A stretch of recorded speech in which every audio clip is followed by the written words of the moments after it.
Thanks for coming. Go ahead. Oh, I thought you were done saying goodbye. No. Thanks for coming there. No. All right. One of the fun things about the Baltimore show is the ability to bring talent who have made their mark in the business, but might not be the stellar Frank Miller tier of creators, but they're the ones who month in and month out continuously will provide quality work that is very entertaining. And when you get collaborations that work and stick together, it's something worth celebrating. That's what we're doing today. We're celebrating 25 years of these guys working together and not killing each other. To my right is Carl Kiesel, who broke into DC Comics through the New Talent Showcase program. Started working with New Talent Showcase, and his quality of inking immediately got recognized and got him working on things like Tales of the Legion of Superheroes.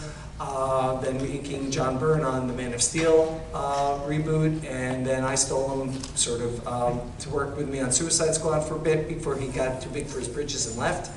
But I came back. Yes, he did, I know, which was my pleasure. To my far right is Tom Grummett, who also got, I believe he got started in the 80s with DC, right, Tom? Yeah. Just about the same time as I did, maybe. But not through New Talent. How did you get in here? Ty Templeton sent samples of my work to Mark Wade, who foolishly thought I had a feature in this, and contacted me and offered me work, but said, I need samples first. So. I mean, today you're best known for your work during the seminal Superman run that Mike Carlin was editing, and then moved on with Carl to Superboy. And together for the last 25 years, on and off, you guys have been collaborating and working together and generating all these new characters and events. So we're going to take a look at 25 years of this collaboration, how it works, how you know, they've managed to keep things fresh and interesting together, how to tolerate each other, how to wife swap, whatever we're going to talk about. So let's do, you both got in roughly at the same time in the 1980s. What was DC like for you guys? I mean, what was the experience as newcomers in this, at that point, 50-year-old industry? Well, I mean, I was living in New York City at the time, and so I would go in probably once a week, maybe at the very latest once every other week, and I really loved the camaraderie of the place. I thought it was a very friendly place that I felt very comfortable hanging out at, getting to know people like new editor at the time, Bob Greenberger. They were hiring people like Denny O'Neil. There was some really great, I got to know Julie Schwartz, a legend in the field. All of this was very exciting to me, and they had that yellow dot wallpaper. Yeah, we were still at 666 Fifth Avenue, which had this yellow dot wallpaper that we replicated for the Who's Who. That it's just a. But it was great. That was real. I think a high point for me. It was everything I wanted comics to be.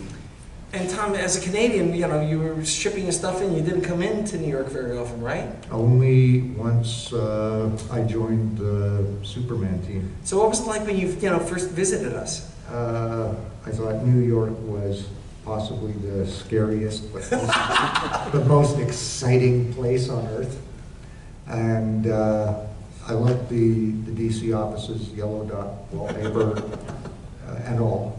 Right. And just all the people up there, Archie Goodwin and Carlin and Jonathan Peterson, I think was Carlin's assistant at that time, and became my editor on the Titans, and I was kind of juggling those two projects at the same time.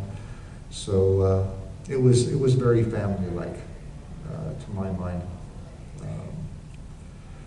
And when did you guys first meet? It was probably at a Superman summit. I think we first. Yeah, when you first joined the team, when Jerry stepped back from. Jerry, we're talking about Jerry. Yeah, Jerry decided to retire as a Superman writer. Yeah. That created a void in Adventures, which Carl stepped in. Yeah, Carlin gave me the call, and I mean, at the time, no one knew that death was going to be what it was. Right. I bet you Jerry would never have left. Could well be. Now, all right. So let's talk. These Superman summits have become the stuff of legend. What were they like? Well, what was going on for the 2-3 days you guys were hidden away from the rest of us? Well, the joke was, is you're locked in a room for 4 days with no windows and bad food. And it was Carlin would bring in the entire creative team of each of the Superman titles. So at the time we had the 4 books, because they were coming out one a week and they were integrated storylines. Yeah, yeah, the Yellow Triangle era. And so all the writers of all the Superman titles and all the artists and even Glenn Whitmore, the colors. It helped that it was in Jersey and it was a short commute. Yeah, but everybody involved in the books was brought in and encouraged to throw our 2 cents in if we had any story ideas. Carlin would make these gigantic charts, with these squares that we'd have to fill in with story ideas, and a perennial was always werewolf story, which we never ever did one. Should have done the werewolf story. I know. We never did though. So which ideas did you contribute that actually got used? Ideas that I contributed. Yeah. I can't even remember. Largely because the room, there were so many ideas flying around constantly. I would constantly see ideas put on the table that someone else would make better. Constant. Okay. Constant. So you eventually lost track of whose idea it was originally. Mm-hmm. So, like Superboy, for instance, for years and years and years afterwards, I was convinced that we came up with the idea of having one of the returning Supermen being Superboy. Mm-hmm. But it wasn't. It was Wheezy and Bog. Well, actually, Dennis Jenke. Was it Dennis Jenke? Dennis put that name out here. Yeah, and Dennis was, inking Jerry at the time? No, inking Bog. All right, so Dennis Jenke, John Bogdanov on the Man of Steel. Yeah, but I will say this, and I'm only, I guess, trying to justify my small place in history, is when we were asked to come up to the Superman Summit to bring him back from the dead, Carlin asked all of us to come up with ideas. And I'm sitting in my house in Portland, and I'm going, well, what could we do? And I did, and I was not the only person to have this idea. I did have the idea of 4 different Supermen, and I thought, well, each of them should reflect the comic. So I thought, Man of Steel should be a robot. That's what I thought, Man of Steel. And I thought, Action Comics, well, that's the basic Superman. He should be the guy who can only leap a quarter of a mile. He's the guy that a bursting shell can hurt. And I thought, Superman should be the real Superman. And then I said, well, I'm on Adventures of Superman. What the hell can that be? And then I had done that old tagline, The Adventures of Superman when he was a boy. Of course. And so I did write this up and sent it into Carlin, but by the time we got to the summit, Carlin goes, we're not going with 1 idea, we're going with 4. And so then people just started throwing ideas on the table, and Dennis was the first person in that room to mention Superboy, yes. Right. Okay. Okay, so at this point, you were both on Adventures. Mm-hmm. And given that it was one long storyline running through, was there something that made Adventures separate from the other 3 books in your mind? Something that you brought to this storytelling that differentiated Adventures from Man of Steel, Superman interaction? Well, personally, first of all, what was great when I came on was for a couple of months, everyone had their own little fiefdom. Steel was over here, and the Eradicator was here, and the Cyborg was here, and we had Superboy. So I wasn't thrown into the deep end right away. It gave me a little while to get used to this system. And I always kind of thought once we got back to Superman, what we had was, I thought Wheezy did the humanity of Superman. And Dan Jurgens, he really did the power of Superman. He was all about the power of Superman. And I thought Adventures of Superman was kind of the more lighthearted version, and then Roger would come in on action and basically make the rest of us look good, because he would fix all the things that we'd left dangling. And so he was like this guy who would just make the rest of us look really good, because it would drive him crazy that this thing happened here that wasn't followed up on or whatever. It was a thankless job, but he's the one that really held us together. Interesting. I didn't realize that. At what point did you think Superboy was good enough to sustain a separate title? From the get-go, or took a few issues? No, I think we figured well, I mean, he was sustaining Adventures of Superman. Right. For, what, 4 issues? Yeah, 4 issues all on his own. Yeah, but 4 issues, that's in and out. But, 12 months a year is a whole other, requirement. Oh, I don't know what was going on up at DC. You might have a better idea, but I mean, one day Carlin just gave me a call and goes, "The kid's getting a book." I mean, Sounds like Carlin. So, it was, and that was fairly early on. I mean, It was. Well, the plan obviously was Superman was going to come back, and once you guys had laid the groundwork, then there were these other characters, Right. and obviously something had to be done with them. But where Steel got a book and Superboy got a book, the Eradicator was like, not so much. yeah, but Roger got to write the novel. True. So we all got a little something out of it, is what Carlin Right. always reminded us. Yes. So when you were given a Superboy book, I mean, how did you build a book to separate it from the 4 monthly Superman titles? What things did you immediately clue into? Obviously, sending him to Hawaii was a great idea because it kept him far from Metropolis. Yeah. Yeah, it did. And that was the idea at the time, was to really separate him from the shadow of Superman, which is a huge shadow. And then you had to build this, obviously setting Hawaii, he needs a supporting cast. So how did you build that, because it was very lighthearted is the best word for it, but diverse as well. Mm-hmm. So you want to talk about how you created that stuff? Well, I mean, we grabbed Double X from Project Cadmus, and Rex and Roxy. Rex was an unnamed character in an issue of Man of Steel, and I actually asked Carlin. I wanted to use Funky Flashman. Carlin wouldn't let me use Funky Flashman. And so I looked in an issue of Man of Steel. There was this kind of sleazy guy who was trying to set up a deal of some sort, and I said, "Can I use that guy?" And Carlin goes, "Go ahead." And Tana Moon was in our issues of Adventures as a young reporter trying to make a name. Mm-hmm. Right. And I mean, it wasn't planned at the time, but I said he could be Hawaiian, So we just, that gave us a sense of continuity, All right. So, all right, you guys meet and you start working together. When did you realize you really meshed well? I mean, I think almost instantly, quite honestly. I just loved what Tom was handing in. It was everything I expected and more, quite honestly. what were you expecting? Let's elaborate for the audience who may not understand, what a penciler gives an inker to work with. Well, a writer. Whoever. I mean, Tom's stuff is first of all, it's full of energy and it's really dynamic and it's just fun to look at. I really love that about his. I like the fact that Tom has a sense of fun in his work because I think that's really important. So we were simpatico on that level, and I have to admit, especially with the Section 0 book we just finished, we wrapped things up pretty quick, and Tom has always been able to fit an enormous amount of information in a panel and make it look good. Well, working on the Titans to do that for you. I know.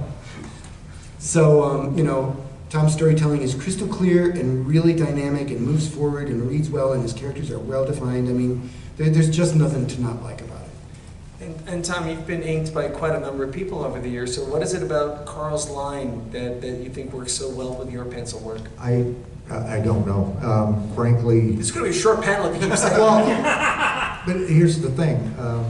Before I even started working for DC, I saw Carl's work in Tales of the Legion. Yeah. I thought, boy, is this guy ever good, right? I thought, yeah, we thought wouldn't it be a kick if he would actually ink my stuff someday?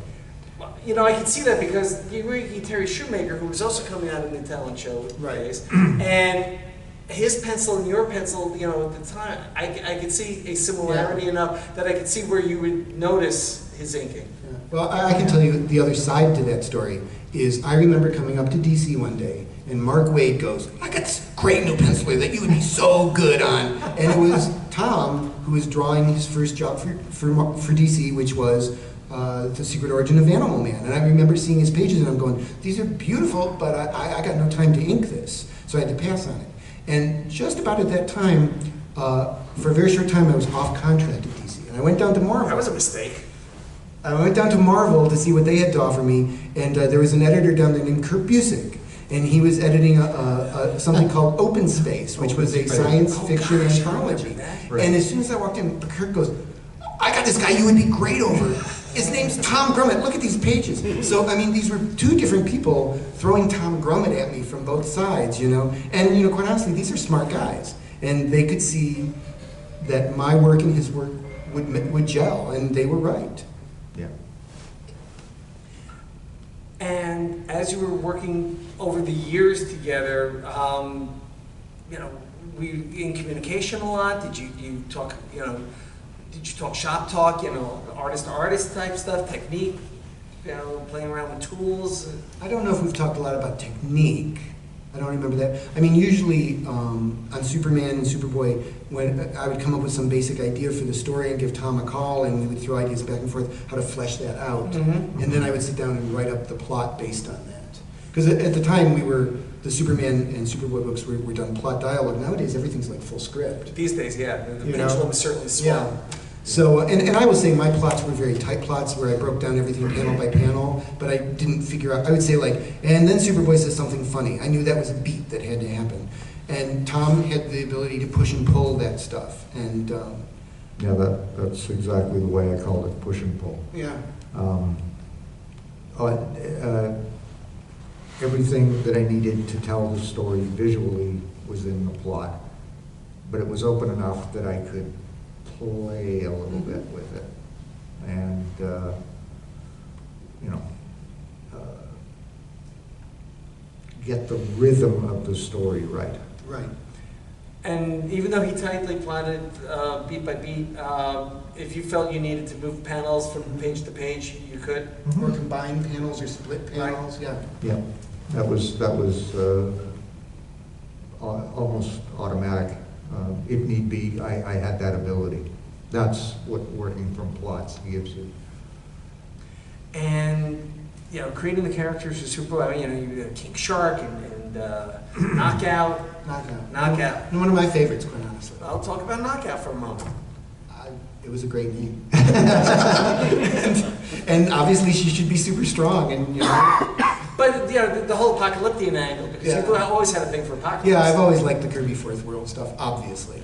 So, but I mean, I just think she was, you know, it kills me that DC is doing nothing with her. I think she's a very strong character in more ways than one. But I've when the trade came out, I got an opportunity to look through those early Knockout pages, and it was such a strong setup for the character. Oh, yeah. That she was an escapee from apocalypse, hiding out as a stripper. I just loved that about the. Well, when you're built like that, it's one way to get attention and make some money. I remember the little digression. At one point, DC was putting together some comics that were supposed to go out through Burger King, and Tom did draw it, but originally, and I forget who the editor was, who was some special projects editor, but he wanted to use Knockout. And this was supposed to be a very all-ages comic. And I said, no, you don't understand. The thing about Knockout is she makes no differentiation between sex and violence. And he goes, well, we won't use her then. And so we came up with a new character, and that book was never released through Burger King. It was released through one of the Spotlight. As a showcase. Yeah, showcase, yeah. Oh, wow. Showcase book, yeah. And It was since you Hard made- Rock. Hard Rock was the name, yeah. Hard Rock. Since you talk about the trades, it's kind of cool to finally have that stuff back in print. Because I wrote about that at Westfield, and I remember just what a delight it was to read the stuff back when I was on staff. Looking back at it now, what do you think? Is it all fond memories? You go, oh, I could have drawn that differently, or I could have changed this beat a little. I think that's always the, Yeah. I mean, I think danger. I think there's very strong issues from back then, and I think there's issues. We were still finding our way, So where did you guys go after Superboy? Let's take the journey forward a little bit. Where did this team go? Well, Boy. we did the Challengers of the Fantastic for the Amalgam line, Right. which, I mean, quite honestly, I never failed to mention to people in Marvel that I thought Tom and I should do Fantastic Four. But, see, Marvel had very different ideas. So, and Tom and I got a chance to do some fill-ins of Fantastic Four, so that's not nothing. No, it's not nothing at all. So Amalgam must have been a lot of fun. It was. Like Spider-Boy, the Yeah, senior yeah. character, Challengers are fantastic. Challengers are fantastic, an obvious choice. Had to be. Was that your idea or theirs? I don't remember. Was it given to you, you think? It might have been given to me. Okay. It might have been. Challengers? 'Cause I know- I think that totally came from you. I don't know. You're Well, the biggest you know- Challengers fan on the planet. But, I mean, so much of that was brainstormed at the executive level with Yeah. Carlin and There Grunwald. would have We been that, brainstormed what these amalgam books were, and Casey Carlson was involved. So I'm not quite sure where Yeah. that specific mesh. And in the first round of amalgam books, we established certain members of the I had established, I believe, that Ben Grimm was a senator in the amalgam universe. And then all of a sudden he had to be part of the Challenge of the Fantastic. So, it was not planned from the beginning, is what I'm saying. It's organic. That's the word we use to cover up. I'm going to use that word a lot from now on. Organic works, Sure. and it's good for you. And so, what else have you guys done? What other opportunities did the team get? What else has there been? I mean, how Well, we often? got to return to Superboy. Yeah, the second run on Superboy. And see, originally when we started Superboy, you weren't inking. No. You weren't inking me. Doug Hazelwood was.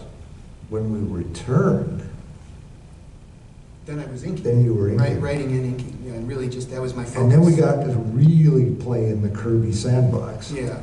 by turning Superboy into Commandy, Yeah. sort of. Yeah, Sure. I always thought that our second run on Superboy was Jack Kirby does Johnny Quest. That was Sure, I can see that. Yeah, that was the high concept. Yeah. Hopefully we'll get to, collect that next. I would like to see it. I think the Hawaii stuff was a lot of fun. At that point, my take on Superboy was he's a wish fulfillment character, and so where would most people like to live? Hawaii, and I really saw him as a wish fulfillment character.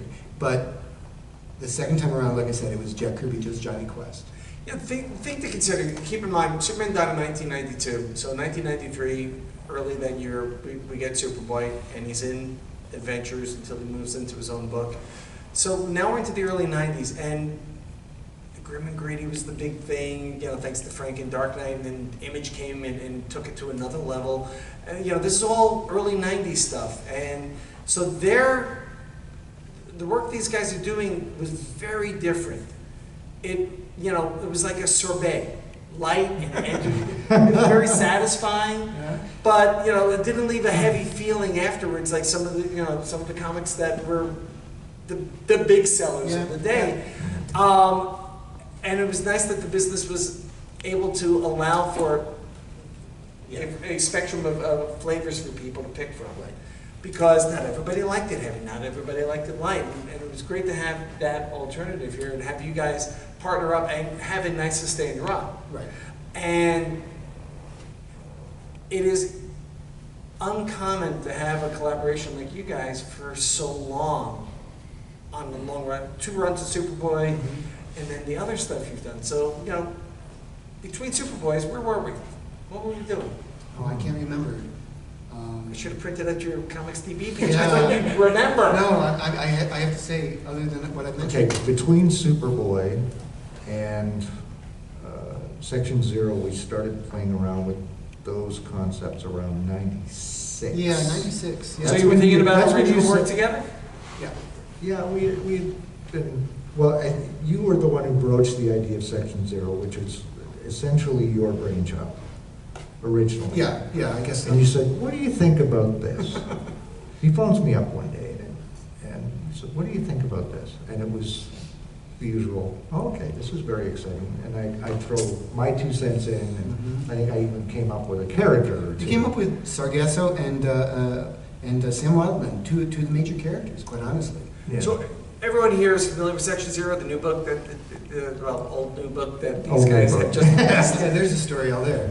Well, we'll get to that in a second. All right, so you conceived this idea, and well, at the time, and you can see this if you pick up the book, the Section 0 book, because it's in our sketches and backstory section, is Kurt Busiek.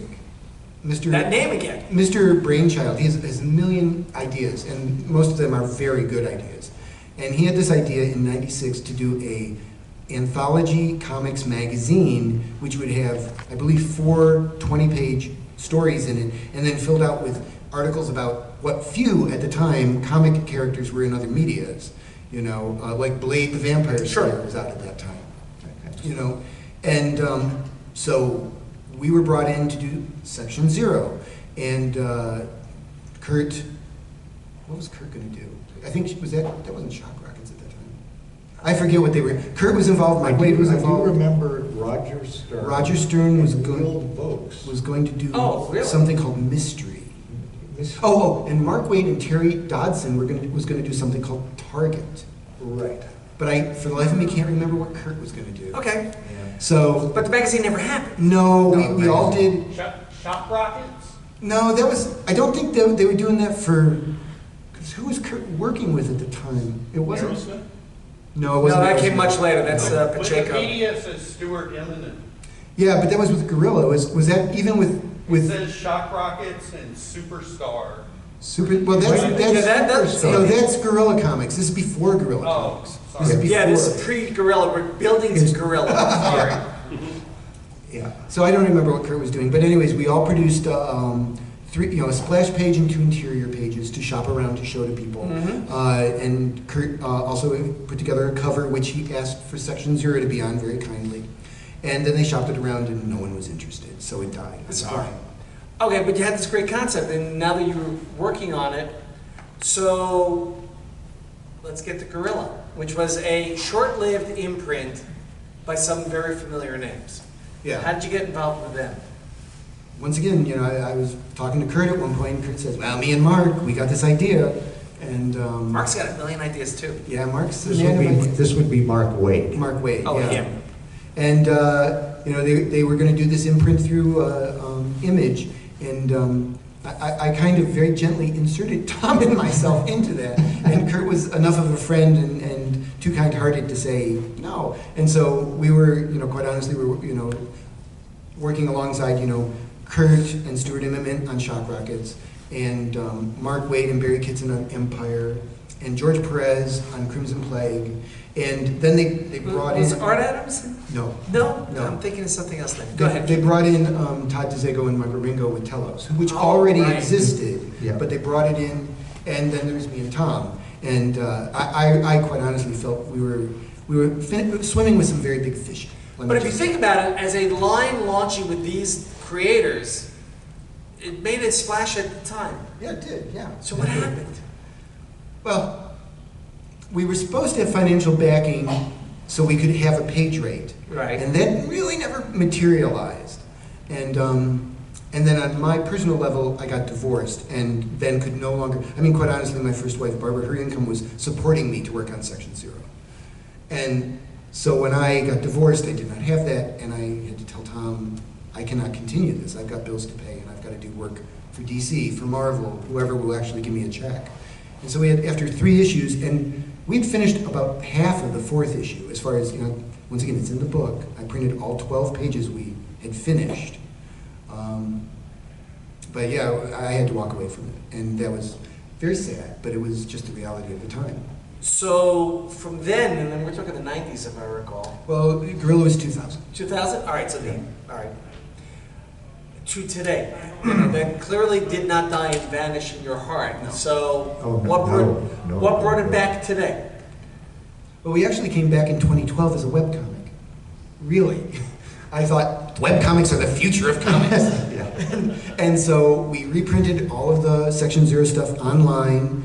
And Tom and I actually... The first 3 issues. Yeah, the first 3 issues. And we produced 12 more new pages. And the idea at the time was, each week we produce 1 or 2 pages, and post them online. That's all we have to do. Squeeze it in around our regular work, which never works. No. It never works. You can never squeeze a little extra work in amongst the regular work. It just At least for me and Tom. We're too similar, I guess.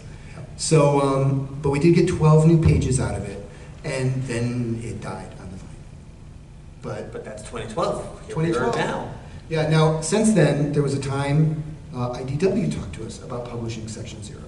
And we came very close to signing a deal with them, but they could only pay us, and at a reduced rate, to do 2 more issues. And I knew we needed 3 issues to finish the story.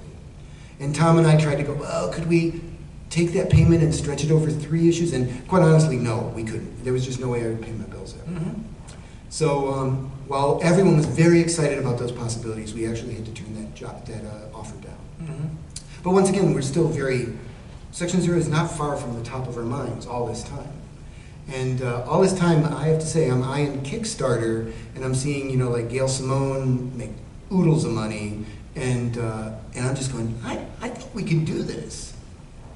Okay. So I get a phone call today. You're always the one getting the call. I know. But, well, do you ever make the call? No, I don't make the call because I'm not the captain of the ship. And the captain of the ship of Section 0 is Carl. Because so without Carl... You're not exactly swabbing the poop deck here. Without Carl, there's no story. With no story, I got nothing to draw, right? Okay. So I got to have him, for years and years and years, it was always a matter of Section 0 is simply a matter of the stars coming back into alignment. Yeah. And that's what happened here. And so he phones me up and he says, I'm thinking of doing a Kickstarter. And I have no idea what that means. I knew that was coming. I have no idea what that means. I know what a Kickstarter is, but how that all works. And so I go, okay. Because when it comes to Section 0 and doing this stuff, there's nothing I'd rather be doing. Yeah.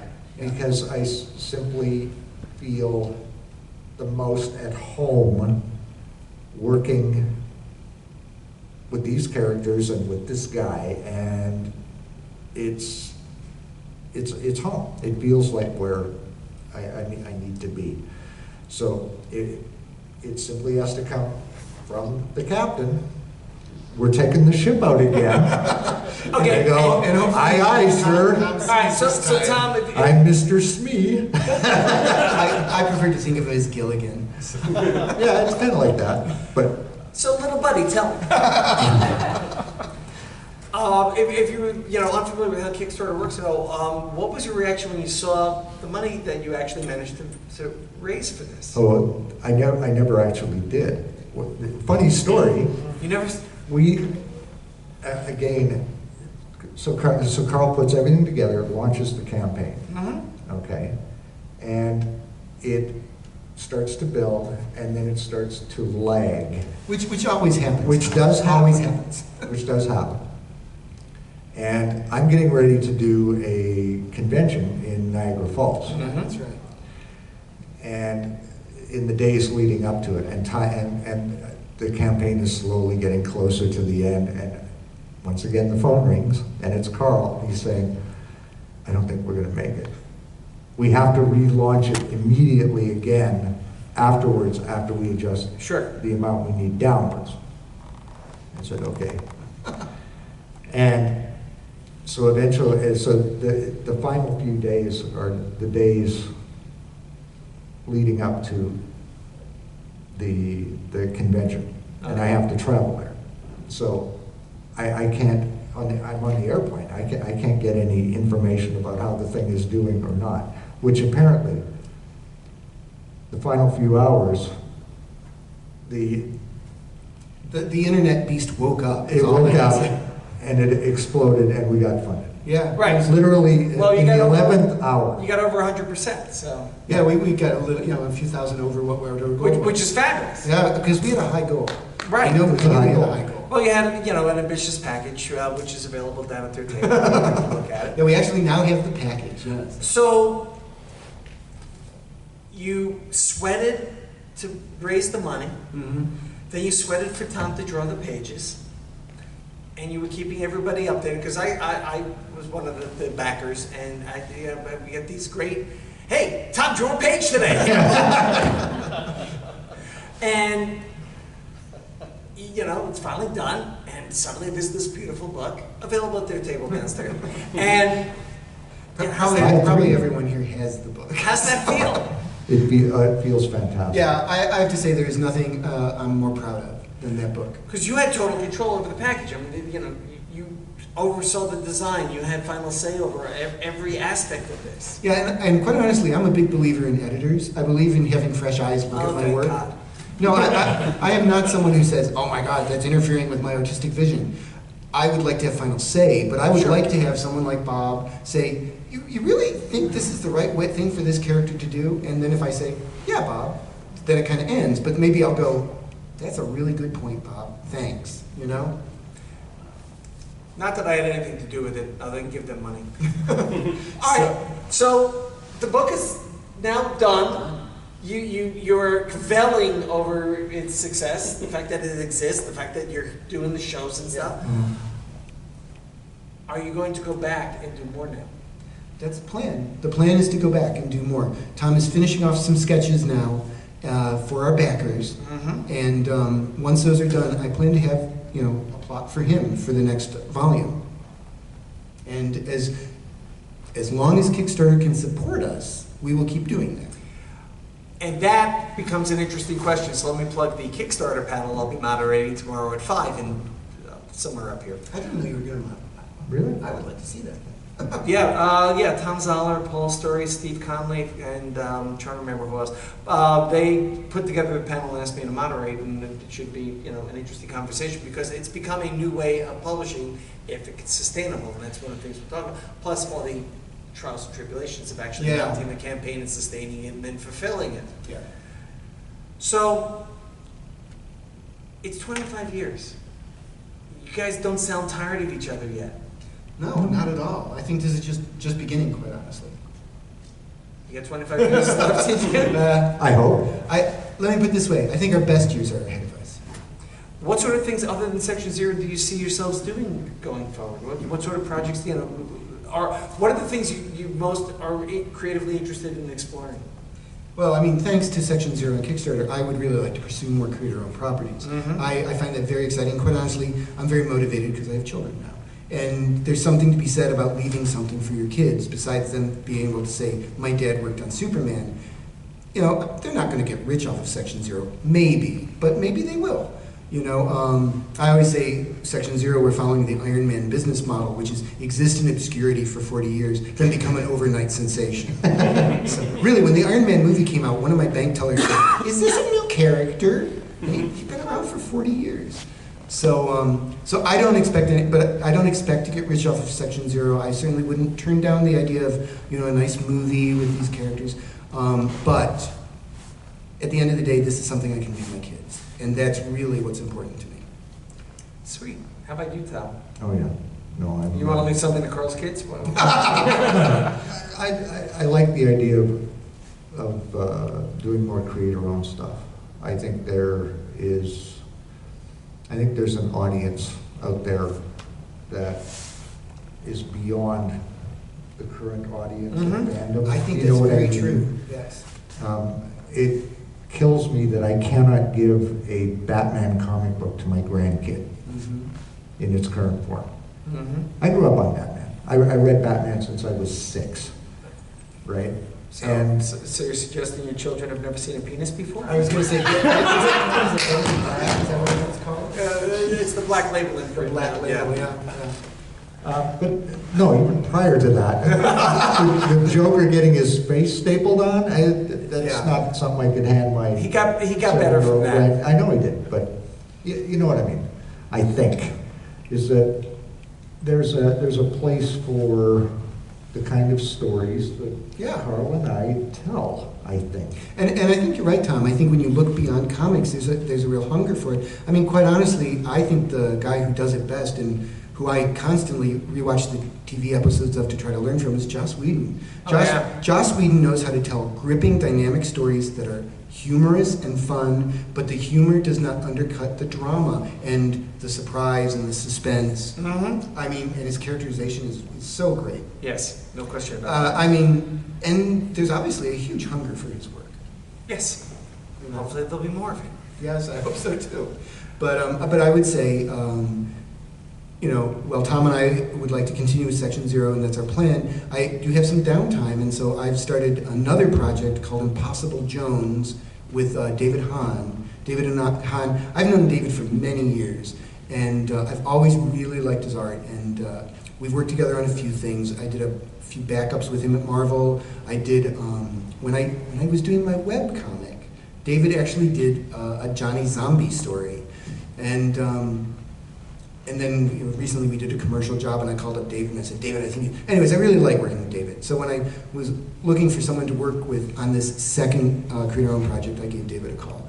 And so we're going to do Impossible Jones, and it is, David came up with this. It's grin and gritty is what it is, grin and gritty. So once again, we're not moving away from the idea of making you guys chuckle and laugh, because I think that's important. And the high concept basically is there's a criminal, and she gets superpowers, and she's mistaken for a superhero, and she runs with it, because otherwise she's a wanted criminal. And so, she goes, yeah, I'm a superhero. And now she can hang out at the police station and not get arrested and learn all sorts of stuff. Oh, that's clever. So that's Impossible Jones. Is that going to be another Kickstarter? Very soon, October 9th, the Kickstarter launches. And that would be 1 week from Tuesday for those without a calendar. I know, it's good. It's scary.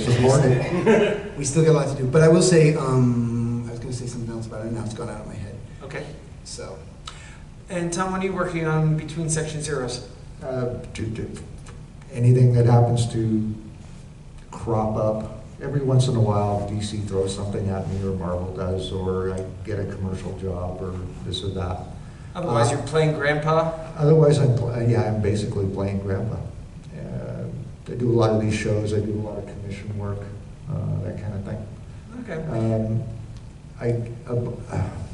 I've gotten kind of tired of the grind of doing a monthly title, so... You're saying you're not the young, spry artist you used to be? No. I would have to say, one of the reasons Section Zero took so long to come out is Tom really labored. I would say not like over-labored, but he would hand in pages that were, it'd take me 2 days to ink them. Really? Yes. That's yes. You're faster than that. Maybe years ago. But Tom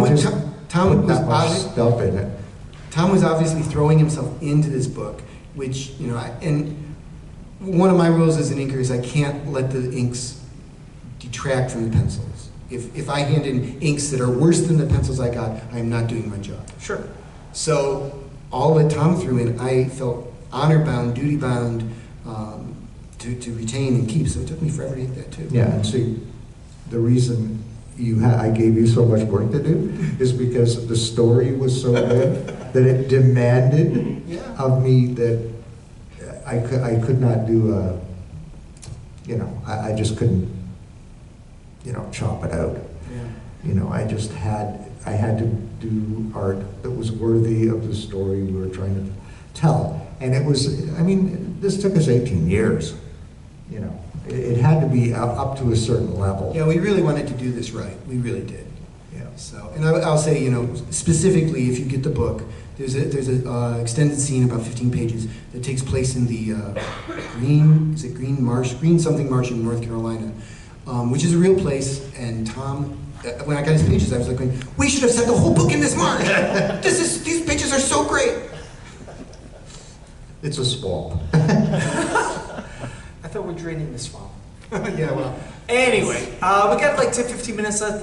Why don't we throw this open to questions to see what many of our Section Zero backers want to hear about? Yes, sir.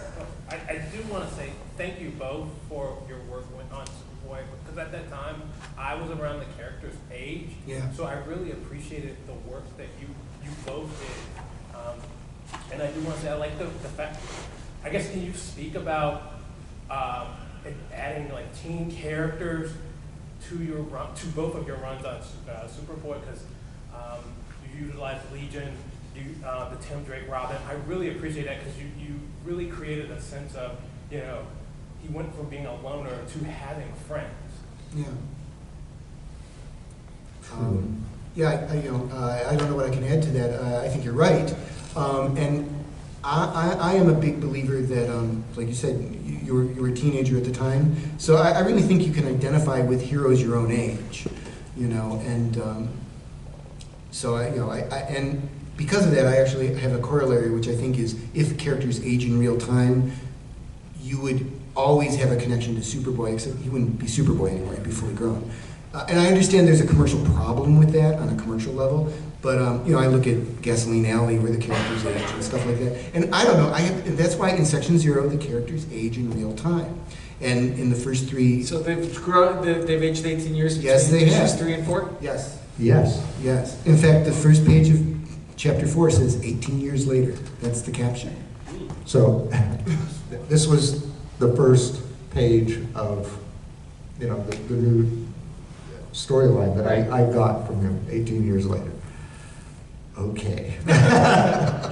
And the thing of it is that I wasn't in on the entire game plan from the outset. I knew roughly where we were going with it, but by the time I was on the last chapter, I was going, I have no idea how he is going to pull this off. And then I get the script, and it was a full script for the last chapter with extra pages. And I went, this man is a genius. Maybe not a genius, but I will say one of the great things Pulled it off. He totally pulled it off and wrapped it up, I think, nice and neat, nice bow, beginning, middle, and end. It does. It has and all of that. It has all of that. And if you've read the book, I don't think you're going to be disappointed. Now, as an artist, aging a character 18 years like that, you know, was that a challenge to imagine what happened to them?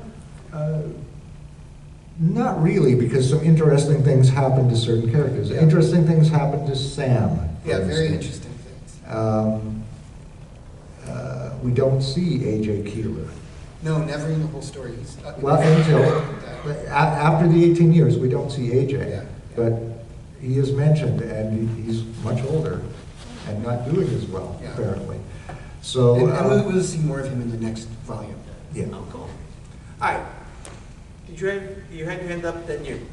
I'm kind of following on from the previous question.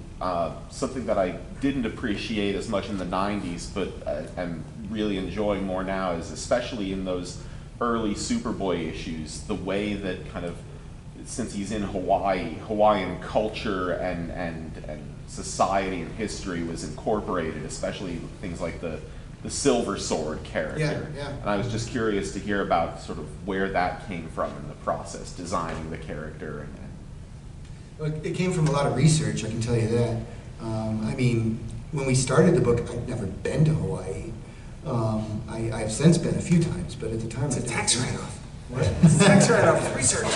But I mean, really, it was book learning. Book learning led to a lot of that, and I have heard from a number of people that think.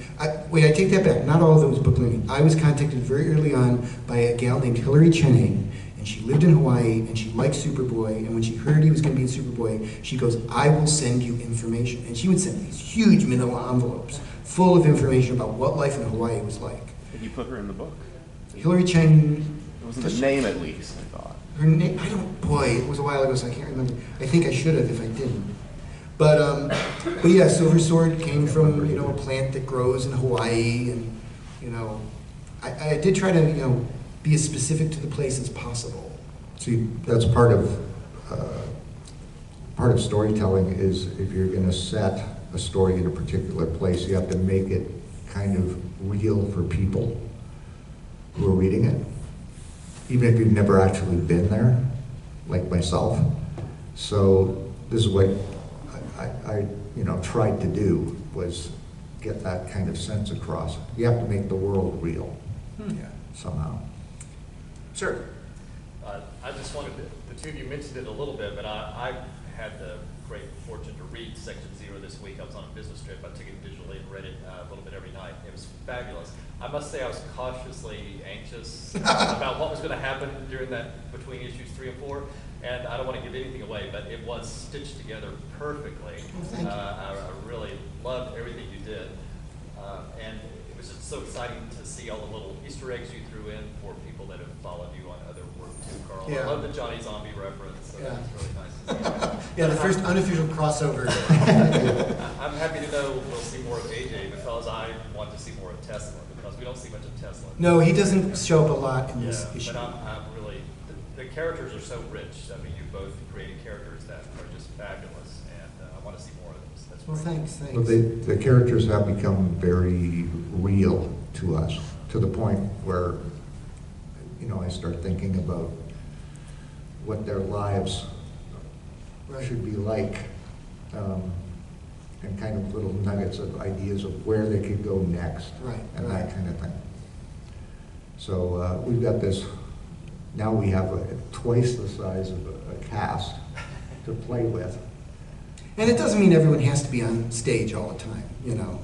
There's that. not the And Legion of also, Superheroes? also we have this back history that I would love to explore, the Yeah. Section 0 of the 50s, for Yeah, instance. I think our next volume, well, I know our next volume is following closely on the events of the first volume 0. But then Tom and I would like to do, you know, a story set in the past, like with the team from the 50s or something. Because I think that just would be a hoot, quite honestly. I'll buy it.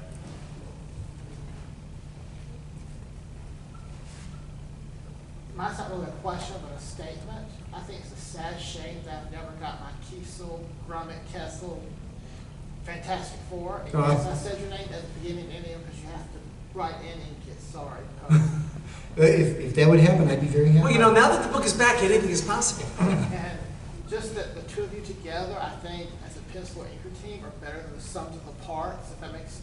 I think I'm not going to argue with that. I mean, there's something about Tom's work that I think brings out my best. I'd like to think there's something about my work that brings out Tom's best. Yeah, I wouldn't argue with that. I found very early on we had this weird sort of telepathy, where looking at your plot, I would know exactly what you were looking for, you know, on the page. And that's what I would try and give you. In fact, very early on working on Superboy, I would get a plot from Carl, and I'd be drawing the page. And it helps me to, you know, in getting the characters to act, as it were. I would make up dialogue in my head for what was going on in each panel. And when the book had come out, I'd read it, and the dialogue would be uncannily similar to the stuff I made up in my own head. You know, the same kind of pacing and rhythm to it, and that kind of stuff. And the characters would say the same amount of stuff as I had imagined they might, kind of thing. It was very strange. Sure. So is the hardcover available, even though you didn't pre-order it, is it available today? I mean, yeah. Oh, yeah. Are you a backer? Pardon me? Are you a backer? No, I'm not. No, well then you could buy it. Yeah, the only thing I can't do is I can't sell it to someone who's a backer because it's going to be coming in the mail for them. But he's not a backer, But and he so would like to you give you could- money. yeah. Say yes. Yes, I say yes. The book is here. Yeah. Yes, I And held it is- in my hands, I and know. it is beautiful. It is. It's at your table? Well, yeah, at our table. Okay. Yes. Well, at the Hero Initiative booth. Yeah. That's where we're. That's where they're found. Okay. Yeah. So, I'm eager to read it. great. So, Mr. Trumbull. A quick question. I haven't read Section 0 yet, but I'm curious if you're going to do anything to fill in that 18-year gap. You never say never, right? I mean, I can't say we have plans right now. Although, as I work out what might happen in the next volume, one of the things I want to explore is Tesla, who's basically a gray alien, and is more or less a very childlike entity. I started thinking, in our first 3 issues, we had the character who's called the 24-hour bug, and he appears as a teenager. So at that point, they're very similar. They're both basically children. But 18 years later, Tom is in his 30s now, and Tesla's still a childlike character. And I've actually thought I might want to do a scene that shows how their relationship has changed over the years. So we might see some of that. We might. It's always a possibility. So you mentioned about the team from the 50s. I mean, do you have them figured out in your mind, or is this going to be a blank slate for you? No, I mean, we've already established who the 4 original members were. But who they are and what they did? And Yeah, basically. Yeah. Okay. Surprisingly similar to the challenges of the Funny that. Except one's a gal, so Yeah. so like the Fantastic Four, kind A of. Russian. she was the wrestler. No. So, Now, Tom, Mhm. are there creator-owned properties rattling around in your mind that you want to bring to life? I have a thing that has been on the back burner for about 30 years that I would love to tackle. And I won't say anything about it because it has changed quite a bit from original inception Mhm. to what it could, And this is what it something is you would right now and what it could be. You would actually write this? Possibly. Or Writing plot- is hard. Or plot it and bring in somebody to collaborate? That might be the best. That might be the best. I did try dabbling in writing my own stuff, and what I learned was writing is hard. And it's a whole different set of muscles. Oh, no And question about it, yeah. having a guy like this, you know, laying the story at my feet, here, draw this. Well, thank you. I think I will. Is much easier than trying to come up with a story. Now, Because there's too many choices. Carl, when you broke in as an inker. We talked about that at the beginning of this panel. So let's bring this full circle. I mean, at what point did you know you wanted to write as well? From the first day I broke in. Okay. I mean, quite honestly, when Terry Shoemaker was drawing Tales of the Legion, Mhm. and after 6 months he left, Right. Karen Berger, the editor, had said, yeah, he's looking for some other property that he'd like to work on. And I instantly wrote up a proposal, because I love Terry's work. I love Terry's work. And Terry liked cars. And so I came up with this idea about a kid who has a car and he puts parts from a UFO in it and now can do strange things. And I will tell you, years later, I found that proposal. Okay. And the main character was freakishly like Superboy in character. Oh, really? Yes, he is almost exactly like So it's Superboy. rattling. Yeah, that is a sort of character that clearly has been in my head.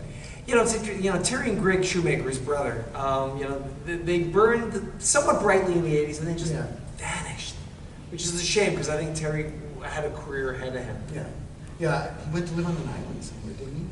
I believe something like that. Yeah. Yeah. I mean, he surfaced a few years back and then vanished again. So. Yeah. Yeah, I saw him briefly and then he's gone again. Last call for questions. Otherwise, these gentlemen will be at the Hero Initiative booth throughout the weekend, happy to sign autographs, draw pictures, kiss babies, or sell you copies of Section Zero. True facts. Hearing none, I declare this panel successfully ended. Thank you for attending, everyone. Thank you. Thank you.